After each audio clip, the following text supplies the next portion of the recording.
Date है आज 30 जून 2022। ये सब टॉपिक कंप्लीट करेंगे इस क्लास में। फर्स्ट टॉपिक है यूरोपियन यूनियन कैंडिडेट स्टेटस। ये प्रीलिम्स के लिए इंपॉर्टेंट है और जीएस पेपर 2 के लिए भी, मेंस में। यूरोपियन यूनियन आप लोग जानते हो क्या है। ये एक ऑर्गेनाइजेशन है जो 1 नवंबर 1993 को फाउंड की गई थी, बनाई गई थी। यूरोपियन यूनियन में अभी देखो केवल 27 मेंबर हैं। ये यूरोप देख रहे हो आप, यूरोप के ये देश हैं, 27 मेंबर हैं इसके। इसका पहले मेंबर यूनाइटेड किंगडम भी था, लेकिन ये इससे बाहर हो गया, जिसे नाम दिया गया ब्रेग्जिट, यानी कि ब्रिटेन बाहर हुआ इसलिए ब्रिटेन एग्जिट हो गया, ब्रेग्जिट नाम दे दिया। तो अभी इसके 27 मेंबर हैं और यूरोप कंट्रीज़ हैं इसके मेंबर। ये 1993 में एक साथ आए ये कंट्री, और इन्होंने अपनी जो पॉलिटिकल और इकोनॉमिक पावर थी ये इस ऑर्गेनाइजेशन को दे दी, यूरोपियन यूनियन को। इन देशों में एक करेंसी चलती है, यूरो। इन सारे 27 मेंबर में जो इसके सदस्य देश हैं यूरोपियन यूनियन के, इनकी करेंसी भी एक है। और किसी कंट्री से ट्रेड करते हैं तो यूरोपियन यूनियन इसके लिए लॉ, कानून वगैरह बनाता है। पॉलिटिकल और इकोनॉमिक यूनियन है यूरोपियन यूनियन, एक इंटर गवर्नमेंटल ऑर्गेनाइजेशन है 27 मेंबर की, 1993 में बनी थी ये। इसकी कई सारी बॉडी हैं इसके अंदर, जैसे लेजिस्लेटिव बॉडी है, जैसे यूरोपियन पार्लियामेंट, ये लॉ बनाती है, लेजिस्लेटिव बॉडी, लॉ बनाने वाली बॉडी, कानून बनाने वाली बॉडी इसके लिए।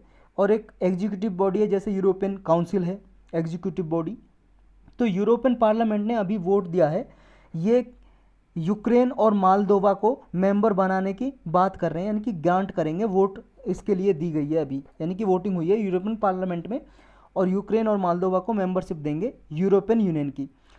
यूरोपियन पार्लियामेंट ने जॉर्जिया के लिए अप्रूवल दे दी है, और अभी बात चल रही है यूक्रेन और मालदोवा की।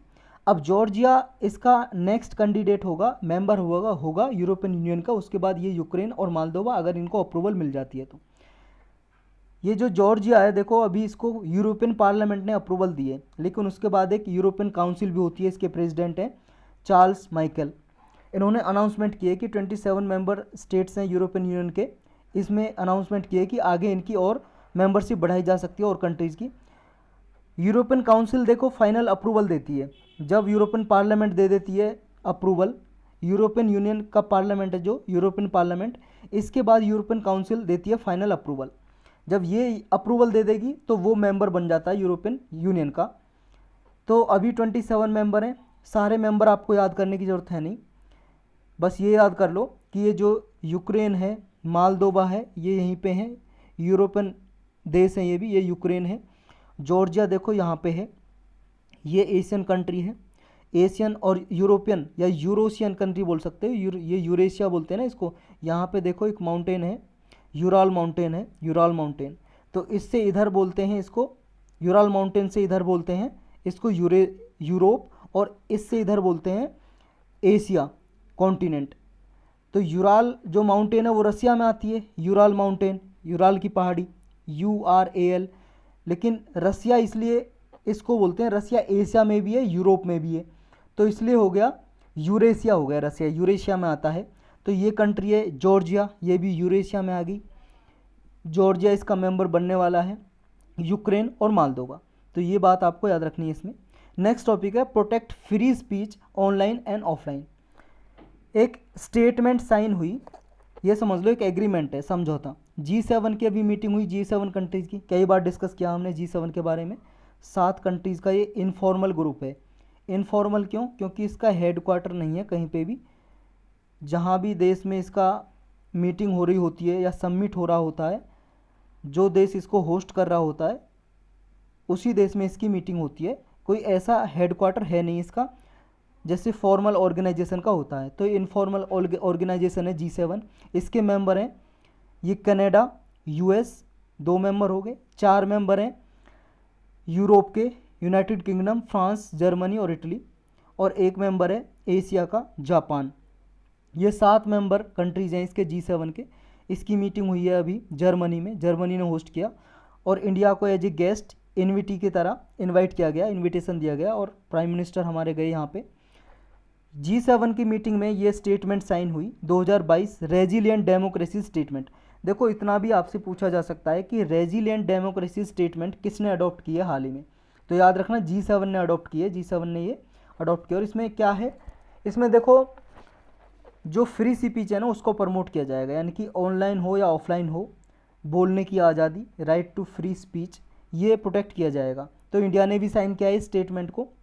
स्टेटमेंट देखो फ्रीडम प्रोवाइड करती है, आज़ादी, इंडिपेंडेंस, डाइवर्सिटी, सिविल सोसाइटीज़ को, या सिविल सोसाइटीज़ एक्टर हैं, फ्रीडम ऑफ स्पीच, ओपिनियन, चाहे ऑनलाइन हो चाहे ऑफलाइन हो, सबको फ्री ऑफ स्पीच देने की ये स्टेटमेंट बात करती है, यानी कि राइट टू स्पीच को प्रमोट किया जाता है स्टेटमेंट के जरिए जो अडॉप्ट की है।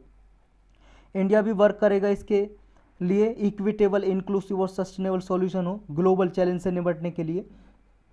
और देखो 2021 में G7 की मीटिंग हुई थी यूनाइटेड किंगडम में, यूके ने होस्ट किया था।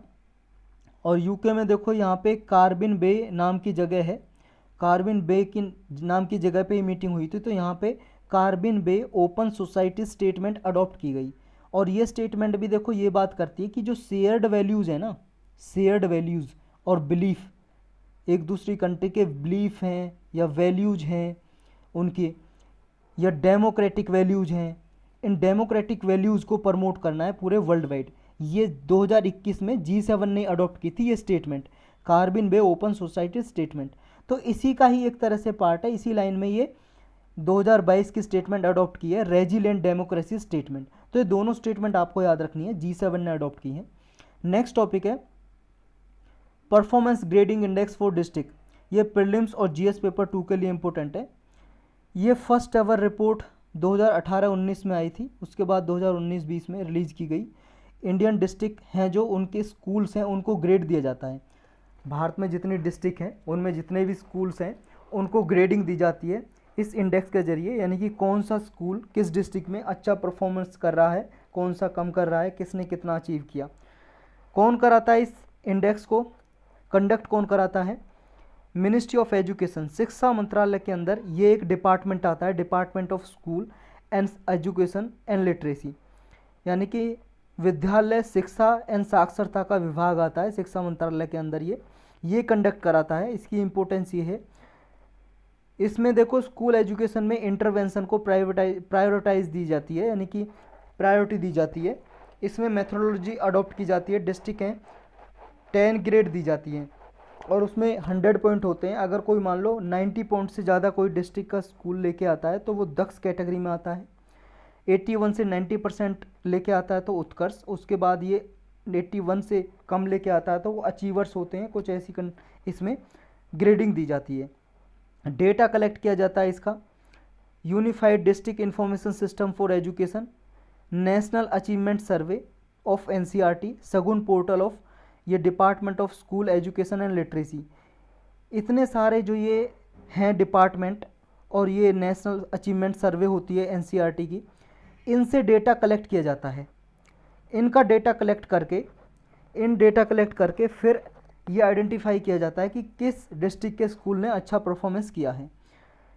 ये कुछ स्टेट अचीवर्स की कैटेगरी में टॉप किया है चंडीगढ़ ने, उसके बाद गुजरात, केरल और दिल्ली का नंबर है।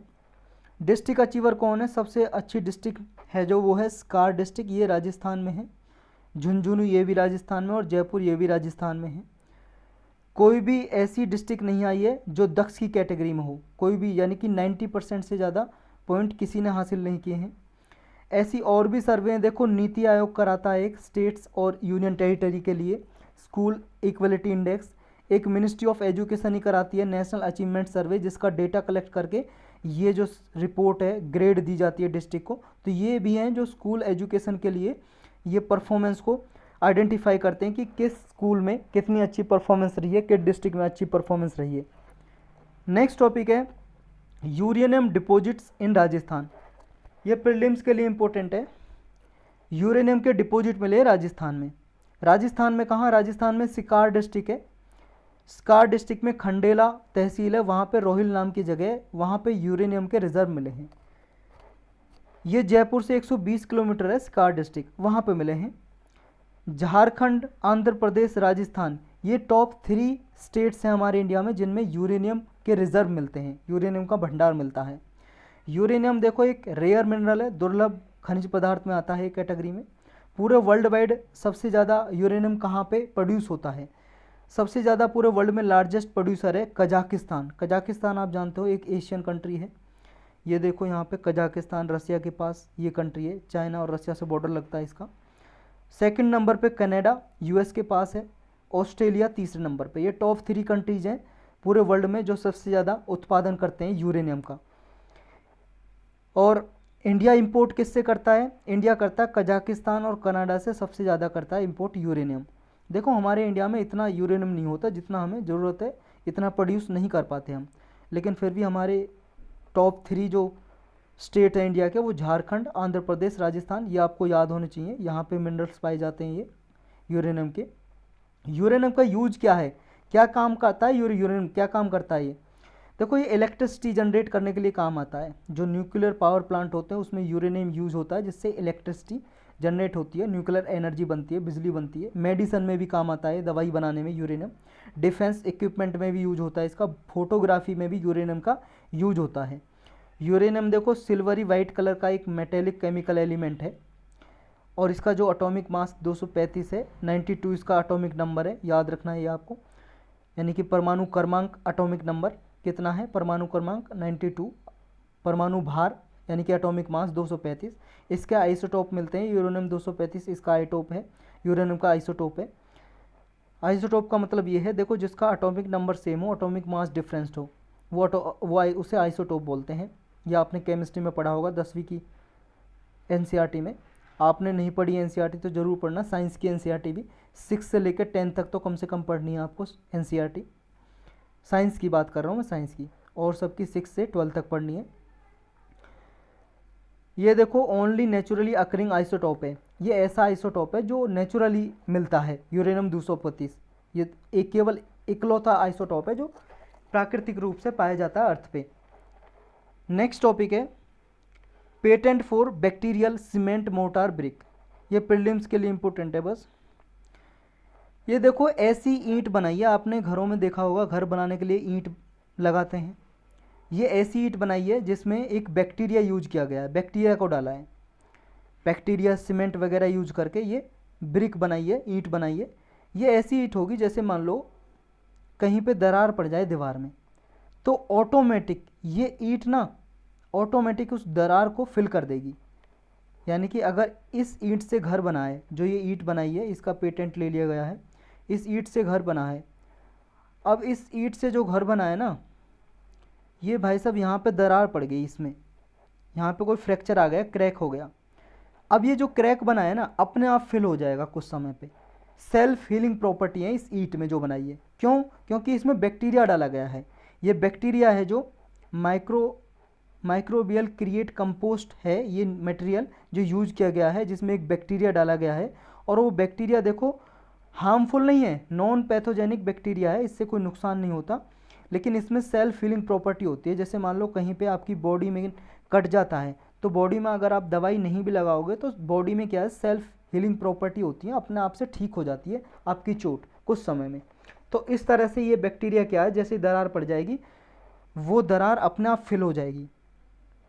तो ये याद रखना बस इसमें आपको कि ये जो बैक्टीरिया डाल के इस ईंट को बनाया गया है। नेक्स्ट टॉपिक है microplastic help viruses survive longer in water remains infectious. ये प्रीलिम्स के लिए इंपॉर्टेंट है और जीएस पेपर 3 इन्वायरमेंट के लिए। देखो ऐसा देखा गया अभी जो माइक्रोप्लास्टिक है, माइक्रोप्लास्टिक तो आप जानते हो जैसे प्लास्टिक के छोटे छोटे कण जो माइक्रोमीटर में मेज़र किए जाते हैं। तो ये जो माइक्रोप्लास्टिक है ये समुद्र में भी चली जाती है लोगों के द्वारा। समुद्र में जैसे समुद्र के आसपास लोग जाते हैं या समुद्र में शिप के जरिए ट्रेडिंग होती है, माइक्रोप्लास्टिक समुद्र में भी रह जाती है। जो माइक्रोप्लास्टिक समुद्र में रह जाती है इसकी वजह से जो वायरस है ना, वायरस उनको सहायता मिलती है कि वो ज़्यादा समय तक जीवित रह सकते हैं, ऐसा देखा गया अभी। ये माइक्रोप्लास्टिक है जो उसमें कुछ माइक्रोबियल सेल होती हैं, बायोफिल्म फॉर्म है जो इसमें ऐसी कुछ सेल्स होती हैं जिसकी वजह से क्या है, ये जो वायरस है माइक्रोप्लास्टिक के ऊपर सर्वाइव कर सकता है, क्योंकि माइक्रोप्लास्टिक में कुछ न्यूट्रिएंट रिच कोटिंग होती है जिसकी वजह से ये वायरस है माइक्रोप्लास्टिक पे 3 दिन या उससे ज़्यादा समय तक सर्वाइव कर सकते हैं, जीवित रह सकते हैं। तो बस इतना याद रखना है, इसमें और कुछ ज़्यादा है नहीं। नेक्स्ट टॉपिक है डार्क कर्मयोगी। ये प्रीलिम्स और जीएस पेपर 2 के लिए इंपॉर्टेंट है। किसने लॉन्च किया है, क्या काम है इसका, 2 चीज़ें याद रखनी है। मिनिस्ट्री ऑफ कम्युनिकेशन ने इसको लॉन्च किया है, डार्क कर्मयोगी को। ये एक ई लर्निंग पोर्टल है डिपार्टमेंट ऑफ पोस्ट का। डिपार्टमेंट ऑफ पोस्ट आप जानते हो, पोस्ट वगैरह करते हो आप, कोई भी स्पीड पोस्ट या नॉर्मल पोस्ट करते हो, डाक सेवा बोल सकते हो हिंदी में, डाक सेवा। तो डिपार्टमेंट ऑफ पोस्ट है जो, उसके लिए ई लर्निंग पोर्टल एक साइट होगी, ये समझ लो, डार्क कर्मयोगी। ये देखो जो एम्प्लॉयज़ हैं, कर्मचारी हैं डार्क डिपार्टमेंट ऑफ पोस्ट के अंदर जो काम करते हैं कर्मचारी एम्प्लॉय, उनकी गुड परफॉर्मेंस को रिकॉग्नाइज करेगा। और देखो मेघदूत अवार्ड भी दिया जाता है इन्हें गुड परफॉर्मेंस के लिए, 8 डिफरेंट कैटेगरी में दिया जाता है मेघदूत अवार्ड। अगर कोई एम्प्लॉय जो अच्छा काम करता है डिपार्टमेंट ऑफ पोस्ट में, मेघदूत अवार्ड ये इंट्रोड्यूस किया था 1984 में। यह हाईएस्ट अवार्ड है डिपार्टमेंट ऑफ पोस्ट के लिए। डिपार्टमेंट ऑफ पोस्ट में नेशनल लेवल पर जो भी कर्मचारी अच्छे काम करते हैं, अच्छी परफॉर्मेंस एक्सीलेंस देते हैं, तो फिर उनको ये अवार्ड दिया जाता है। जो डार्क कर्मयोगी है, ये पोर्टल देखो मिशन कर्मयोगी जो विजन है उसी के अंडर ये लॉन्च किया गया। मिशन कर्मयोगी लॉन्च किया था प्राइम मिनिस्टर ने, ताकि जो ब्यूरोक्रेसी है उसमें ट्रांसपेरेंसी आए और एफिशिएंसी इनकी इंक्रीज हो। ब्यूरोक्रेसी नौकरशाही बोलते हैं हिंदी में। नौकरशाही का मतलब है जैसे आप यूपीएससी की तैयारी कर रहे हो, आप भी भाई साहब ये ब्यूरोक्रेट बनोगे। ब्यूरोक्रेट, और ब्यूरोक्रेट जो परफॉर्मेंस देता है, अपने जो भी काम करता है, वही है ब्यूरोक्रेसी। तो ब्यूरोक्रेसी में एफिशिएंसी और ट्रांसपेरेंसी लाने के लिए मिशन कर्मयोगी लाया था, ताकि जो अधिकारी हैं वो अपना काम अच्छे से करें, ज़्यादा से ज़्यादा अपना डिलीवरी सिस्टम, सर्विस सिस्टम, जो वेलफेयर सिस्टम करने का उनका काम है, लोगों तक पहुंचाना है वेलफेयर, लोगों की सहायता करना है, जो स्कीम है लोगों तक पहुंचानी है, ये करें। यानी कि मिनिमम गवर्नमेंट हो, मैक्सिमम गवर्नमेंट्स। मिनिमम गवर्नमेंट का मतलब ये है गवर्नमेंट का, सरकार का, सरकारी अधिकारी का कामकाज में जो इंटरवेंशन है, हस्तक्षेप है, वो कम से कम हो, और मैक्सिमम गवर्नेंस हो। मैक्सिमम गवर्नेंस का मतलब कि डिलीवरी क्या है, टाइमली डिलीवरी हो। जैसे कोई स्कीम चलाई है, पीडीएस सिस्टम है, पब्लिक डिस्ट्रीब्यूशन सिस्टम, लोगों को फ्री में खाना दिया जाता है, मतलब अनाज दिया जाता है, या 1, 2, 3 रुपये किलो के हिसाब से गेहूँ चावल दिया जाता है, दाल दी जाती है, तो वो आसानी से दी जा सकें, लोगों तक पहुंचाई जा सके, एक्सेसिबिलिटी हो, लोगों के लिए पहुंच तक हो, और उनमें कोई करप्शन ना हो, और कोई गवर्नमेंट का या गवर्नमेंट अधिकारी का हस्तक्षेप ना हो। ये इंश्योर करने के लिए मिशन कर्मयोगी चलाया गया था। उसी के तर्ज पे, उसी के अंडर ये डार्क कर्मयोगी लॉन्च किया है पोर्टल। ये गवर्नमेंट से सिटीजन तक ये सर्विस डिलीवरी को इफ़ेक्टिवली बनाएगा, ताकि कस्टमर सेटिस्फेक्शन को इन्हेंस किया जा सके, ग्राहक का जो संतुष्टि है उसको बढ़ाया जा सके। इसका ऑब्जेक्टिव टारगेट यही है कि जो ग्रामीण डाक सेवक हैं या एम्प्लॉयज़ हैं वो बेटर सर्विस प्रोवाइड कर सकें, इसी का इन्हेंसमेंट करना इसका टारगेट है, ऑब्जेक्टिव है डार्क कर्मयोगी का। तो यही टॉपिक थे आज के।